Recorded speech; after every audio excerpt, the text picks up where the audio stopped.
O da evlendilər. Elə mi? Evlendilər. Aya potensial fabrik aldı da.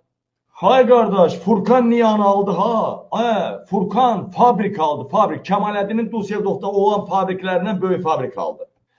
Demiri sürtürsen yiyilir, o mıx girip çıktıkça yüzü de qayırsa bir gecədə Niyan'ı. Yiyilməyəcək. Bir fabrik aldı, zavod aldı da ne? Nədir, peysəriyi qəbul elədi də, zaten Niyan bir neçə adamla cinsi əlaqədə olub, hamısı mən bir tanıyıram. Kenan Emim onu klientə daşımaqdan yorulmamışdım. Gecə sabaha kim? Hamısı da generallar, vəzifəllər. İndi bax, Niyan'ı oradan bir dənə general istəyəcək, TikTok'da olacaqlar axı daim ikisi də. Belə bir dənə general çağıracaq, bir dənə nazir belə çağıracaq.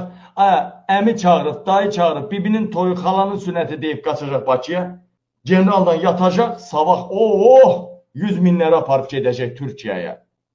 Furkan Niyan'ı almayıb ki, Furkan zavod alıb, fabrik alıb, fabrik.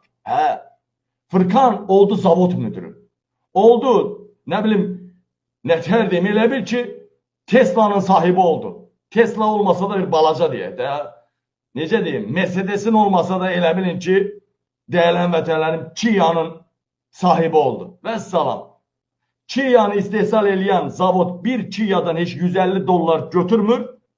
Niye bir gecədə bir dəfə irəli dala qabaq eləməkdən 150 min götürəcək? Nə istəyirsiniz da? Her şeyi danışdırırsınız ayəmə.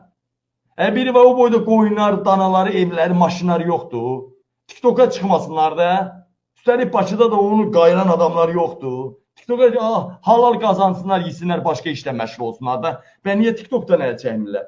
Deməli, bunların hələ belə davam elətdirmək var bu fabrik zavod söhbətini.